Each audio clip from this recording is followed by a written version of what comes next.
कभी बात ऐसा चाहे हुआ ही नहीं एरिया था की कि हो, पूरे ताकत एक की हो, हुकूमत हो। अमीरी की हो, हर मामले में ना तो भारत के इलाके में और ना ही दुनिया के दूसरे इलाकों में मुगल एम्पायर को कोई टक्कर देने वाला था। मैं फतेह मगर हुआ। इन तमाम चीजों के बावजूद भी मुगल सल्तनत ना तो औरंगजेब आलमगीर के दौर में और न ही किसी दूसरे बादशाह के दौर में नेपाल देश को जीत पाई थी।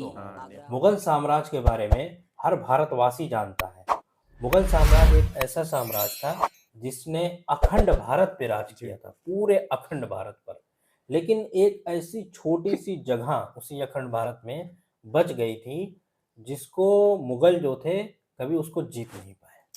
ये बहुत बड़ी बात मुगलों है। से रह गई। हाँ, मतलब पूरा अखंड भारत पे इन्होंने राज किया, लेकिन एक छोटी सी जगह इन पर रह गई जो वो जीत नहीं पाए। क्या बात है, तो ऐसी कौन आइए सी जगह है? देखते हैं कौन सी जगह थी वो। देखते हैं, शुरू कर। चलिए, वीडियो से पता चलता है। दोस्तों, अगर आप लोगों से ये सवाल किया जाए कि भाई बताओ भारत के इतिहास की सबसे बड़ी और सबसे ताकतवर सल्तनत कौन सी थी, तो यकीनी तौर पर आप सभी लोगों का जवाब होगा मुगल सल्तनत। क्योंकि इस बात में तो सही कोई है भी क्या? शक नहीं नहीं, है इसमें कि बस जितने एक बड़े गलती इलाके इनसे ये पर हुई मुगल है। सल्तनत ने राज किया था, तो यहाँ पे इतने रोक बड़े देता हूँ इलाके मैं। पर भारत जी बताइए। सबसे बड़ी जो सल्तनत यानी साम्राज्य, ये मतलब है सबसे बड़ा साम्राज्य जो इंडिया का हुआ था वो मौर्य था। मौर्य एम्पायर जिसको बोला जाता है, जो मतलब 200 बीसी पहले था, ईसा इस्लाम से पहले जो ईस्वी अच्छा, चलती मतलब है। बहुत पहले हाँ, था। उस वक्त। और ब्रिटिश एम्पायर भी बहुत बड़ा था, लेकिन जी। अब ब्रिटिश इंडियन में नहीं जोड़ा जाता जी है। जी। तो इस हिसाब से मौर्य एम्पायर जो था वो पूरे इंडिया का सबसे बड़ा एम्पायर था, जिसने पूरे अखंड भारत पे, जो राज किया। अखंड भारत कहा जाता है, उस पे हुकूमत की थी। चलिए आगे कंटिन्यू देखते करते हैं। हैं। इलाके पर भारत के इतिहास में पहले कभी भी कोई राज नहीं कर सका था। बात करें अब अगर मुगल एम्पायर के मैप के बारे में, यानी इसकी सरहदों के बारे में, तो जहां एक तरफ इस सल्तनत का बॉर्डर ईरान की सल्तनत से जाकर मिलता था, तो वहीं दूसरी तरफ म्यांमार से जाकर मिलता था। साउथ इंडिया में भी आखिरकार मुगल एम्पायर ने बादशाह औरंगजेब आलमगीर के दौर में एक छोटी सी पट्टी को छोड़कर लगभग पूरे ही इलाके पर अपना कंट्रोल हासिल कर लिया था। सबसे बड़ा यानी ये पूरे देखिए ही पूरा भारत था। पर मुगलों ये का है राज अखंड था। भारत। इंटरेस्टिंग बात तो ये है कि इंडिया को यूनाइट करने का क्रेडिट भी मुगलों को ही दिया जाता है, क्योंकि उससे पहले ये इंडिया हुआ ही नहीं करता था कि जिसको आज के दौर में हम लोग मैप में देखते हैं। अच्छा। बल्कि इंडिया का ये पूरा इलाका छोटी छोटी रियासतों और सल्तनतों में बटा हुआ था, जिसको अलग छोटे अलग। छोटे राजा महाराजा और हाँ, सूबेदार मतलब चलाया मौर्य करते एम्पायर के बाद थे। कभी बात ऐसा चाहे हुआ ही नहीं एरिया था की कि हो, पूरे ताकत एक की हो, हुकूमत हो। अमीरी की हो, हर मामले में ना तो भारत के इलाके में और ना ही दुनिया के दूसरे इलाकों में मुगल एम्पायर को कोई टक्कर देने वाला था। क्योंकि एरिया के एक मामले में दौर भी तो उस था दौर ऐसा। में मुगल एम्पायर की गिनती दुनिया की सबसे बड़ी सल्तनतों में की जाती थी। तो वहीं अमीरी का हाल तो ये था कि दुनिया की पूरी जीडीपी में सिर्फ और सिर्फ मुगल एम्पायर का 22% का शेयर मौजूद था। दुनिया की जीडीपी। यानी दोस्तों, आसान लफ्जों में आप ये समझिए कि अगर दुनिया में 100 रुपए का माल मौजूद है, तो उसमें से एक चौथाई यानी 22 से 25% तो सिर्फ और सिर्फ मुगल एम्पायर के पास अभी मौजूद तो मेरे था। ख्याल से इस 3-4% बात से आप ही है लोग बस अंदाजा लगा सकते हैं कि जीडीपी में आखिर से मुगल इंडिया एम्पायर का। कितना ज्यादा अमीर हुआ करता था। और इस अमीरी और बेपनाह ताकत का ही नतीजा था कि उस दौर में हमारे इलाके में जितनी भी छोटी बड़ी रियासतें और सल्तनतें हुआ करती थीं, वो मुगल एम्पायर से जंग करना तो दूर बल्कि इसके बारे में सोचकर भी सोचते भी घबराया नहीं। करती थीं। तो ये कोई मगर मजबूत होगा तो दोस्तों, कौन जब कभी जंग भी करेगा। आप लोग मुगल सल्तनत के पूरे इतिहास को पढ़ते होगे, तो एक सवाल आप लोगों के दिमाग में हमेशा जरूर आता होगा, और वो सवाल होगा नेपाल देश से जुड़ा हुआ। हाँ, दरअसल सही दोस्तों, बात हम है। सभी जानते हैं कि मुगलों ने भारत के पूरे इलाके पर लगभग 300 साल राज किया, और इस पूरे दौर में मुगलों के बादशाह कभी भी खामोश नहीं बैठे। या तो उन्होंने अपनी पूरी जिंदगी अपने इलाकों को बचाने में गुजारी, या फिर अपनी सल्तनत में और भी ज्यादा से ज्यादा इलाका जोड़ने के लिए गुजारी। बड़ा साम्राज्य खास था तौर से उनका। अगर बात कर लें मुगल सल्तनत के छठे और आखिरी ताकतवर बादशाह यानी औरंगजेब आलमगीर के बारे में, तो उस इंसान को तो इस चीज का मास्टर माना जाता था। यही अच्छा। वजह है कि मुगल इन्हीं के दौर में सल्तनत अपने सबसे बड़ा पीक मुगल पॉइंट पर एम्पायर भी बना। छठे बादशाह यानी औरंगजेब आलमगीर के दौर में ही पहुंची थी। जितनी बड़ी सरहदें मुगल एम्पायर की औरंगजेब आलमगीर के दौर में थी, इतनी बड़ी सरहदें ना तो उससे पहले थी और अच्छा। न ही कभी उससे मतलब बाद सबसे में हो ज्यादा सकी इन्हीं के थी। उसमें फतेह मगर हुआ। इन तमाम चीजों के बावजूद भी मुगल सल्तनत ना तो औरंगजेब आलमगीर के दौर में और न ही किसी दूसरे बादशाह के दौर में नेपाल देश को जीत पाई थी। आगरा नेपाल और बड़ी दिल्ली बात जैसे है। शहर के जो किसी तो दौर में छोटा सा मुगलों की देश। राजधानी हुआ करते थे, उन शहरों से हजारों किलोमीटर दूर तक तो मुगलों का राज हुआ करता था। मगर उन शहर से बिल्कुल थोड़ी सी ही दूर पर मौजूद नेपाल देश पर उन लोगों का राज नहीं हुआ करता था। तो अब सवाल ये है कि आखिर पूरे देश पर राज करने वाले ये मुगल कभी नेपाल देश को क्यों नहीं जीत सके थे। सिर्फ मुगल ही नहीं, सवाल है, बल्कि और इनके क्या? बाद आने वाले अंग्रेज कि जिनकी पूरी दुनिया में सबसे बड़ी सल्तनत हुआ करती थी, अंग्रेज भी वो नहीं भी कर लाख पाए। अंग्रेज भी कोशिशों के नहीं हुए। बावजूद नेपाल पर कब्जा नहीं कर सके थे। तो अब सवाल ये है कि नेपाल के पास ऐसी कौन सी बड़ी ताकत मौजूद थी, नेपाल की ताकत का वो कौन सा राज था कि जिसकी वजह से उसने न सिर्फ मुगलों को रोक कर रखा बल्कि अंग्रेज भी लाख कोशिशों के बावजूद भी उस पर कब्जा नहीं कर सके थे। अच्छा, तो कोशिश चलिए की आज उन की इस लोगों ने। वीडियो में सब हम हर कोई नेपाल की कोशिश ताकत करता है। और नेपाल के इतिहास से जुड़े उन सभी राजों से पर्दा उठाएंगे कि जिनके बलबूते पर नेपाल न सिर्फ बड़ी बड़ी ताकतों से हमेशा बचा रहा बल्कि वो दुनिया में कभी भी किसी का गुलाम भी नहीं बना।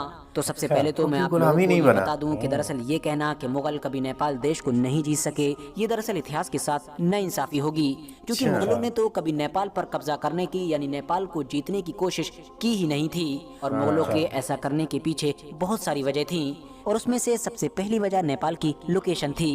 मुगल बादशाह अच्छी तरह से जानते थे कि नेपाल जिस जगह पर मौजूद है यानी जो उसकी कठिन लोकेशन है उसके एंगल से उसको जीत पाना एक मुश्किल काम पहाड़ है। वगैरह बहुत दुनिया ज्यादा के है ना जो ये। 10 पहाड़, सबसे बड़े जंगल, पर्वत हैं उनमें से 8 तो नदी। सिर्फ और सिर्फ नेपाल के ही अंदर मौजूद हैं। दूसरी तरफ जो मुगल सल्तनत थी उस दौर में उसके ज्यादातर फौजी घोड़ा, हाथी और ऊंट का इस्तेमाल किया करते थे। तो पहाड़ में इवन कैसे घोड़ा और जाएंगे? हाथी तो उनकी फौज की सबसे बड़ी ताकत भी माने जाते थे। और हम सभी जानते हैं कि इन जानवरों को हिमालय के इलाके से गुजारना एक नामुमकिन जैसा काम था, क्योंकि इतिहास में जब कभी भी किसी हुक्मरान ने घोड़े, हाथी को पहाड़ों और इस जैसे इलाकों से गुजारने की कोशिश की है तो उसको सिवाय नुकसान के कुछ और नहीं मिला है, क्योंकि ज्यादातर जानवर उस इलाके में जाकर दम तोड़ देते हैं। इसके अलावा मुगल सेना के जो सिपाही हुआ करते थे वो भी जिस तरह के मौसम के आदी थे वो दरअसल नेपाल के हिमालय के इलाके से बिल्कुल ऑपोजिट था। इसीलिए बात मुगल है। जानते हाँ, थे ये नहीं। कि उनकी फौज भी हिमालय के ठंडे इलाके में ज्यादा लंबा वक्त नहीं गुजार सकेगी। मौसम भी वहाँ इन का तमाम अलग चीजों से अलग हटकर भी मुगलों के पास एक और बड़ी वजह मौजूद थी और वो बड़ी वजह थी नेपाल पर कब्जे का अनबेनिफिशियल होना। उस यानी जमाने में मुगलों के जहाज लिए वूज तो नेपाल था को नहीं। जीतना एक फायदे का सौदा नहीं था। वो इसलिए क्योंकि मुगल अच्छी तरह से जानते थे कि जिस मुश्किल लोकेशन पर नेपाल देश मौजूद है तो उसको हासिल करने के लिए उनके पास से जो टाइम, मनी और एनर्जी जाएगी उसका आधा भी उनको वापस नहीं मिलेगा। थोड़ी सी हालांकि जमीन दोस्तों मिलेगी। इसका मतलब ये बिल्कुल भी नहीं था कि नेपाल एक गरीब देश था, बल्कि नेपाल की राजधानी तो अच्छी खासी अमीर हुआ करती थी। मगर क्योंकि दूसरी तरफ मुगल भी उस दौर में दुनिया की सबसे अमीर सल्तनत के तौर पर देखे जाते थे और दुनिया के दूसरे अक्लमंद हुक्मरानों की तरह जब भी वो किसी नए इलाके को अपनी सल्तनत में मिलाने का इरादा करते थे तो हमेशा फायदे का सौदा देखा करते थे। सही अब बात। जाहिर है जहाँ पर उनको कोई भी फायदा वो ना हो, देखेगा। हर जगह बल्कि देखा उल्टा जाता है। अपने पास से देना पड़े तो वो ऐसा काम कभी ना करते। वो भी बावजूद इसके कि मुश्किल लोकेशन की वजह से हार का रिस्क भी हमेशा बना रहता। सही बात इसके है। अलावा दोस्तों अगर ये मान भी लिया जाए कि मुगल कभी नेपाल को जीत लेते और नेपाल पर कब्जा कर लेते तब भी नेपाल को जीतने के बाद उसको मैनेज करना और नेपाल पर शासन करना मुगलों के लिए बहुत मुश्किल काम होता। और ये बात मुगल पहले से ही अच्छी तरह से जानते थे। वो इसलिए क्योंकि नेपाल के ज्यादातर लोग पहाड़ी इलाकों में रहा करते थे और वो भी झुंड बनाकर रहा करते थे। तो अगर कभी भी ये लोग मुगलों के खिलाफ बगावत करते तो मुगलों के लिए इस बगावत को दबाने के लिए अपनी फौज को अपनी राजधानी से नेपाल की तरफ भेजना इतना आसान न होता दिल्ली से जितना नेपाल आसान भेजना पड़ता। दूसरे इलाकों में भेजना होता है, क्योंकि हम सभी जानते हैं कि नेपाल का रास्ता आगरा और दिल्ली से दूर भले ही नहीं था मगर मुश्किलों से भरा हुआ था। जिस रास्ते को फौज की तरफ से पार करने में न सिर्फ हद से ज्यादा अरे माल बहुत दौलत की पहाड़ जरूरत है होती बल्कि बहुत सारी जानें भी और फिर गंवानी उस जमाने पड़ती। में यानी दोस्तों मुगलों क्या को करें, नेपाल को कैसे मैनेज जाएंगे? करने में जितना पैसा, जितनी एनर्जी और जितना टाइम लगाना पड़ता उसका आधा भी उनको वापस नहीं मिलता। इसके अलावा भी इस मैटर पर अलग अलग इतिहासकार अपनी अलग अलग राय रखते हैं। कोई तो कहता है कि क्योंकि नेपाल के इलाके पर गोरखा लोगों का राज था तो इसीलिए मुगलों ने उनके डर की वजह से कभी भी नेपाल पर कब्जा करने की कोशिश नहीं की।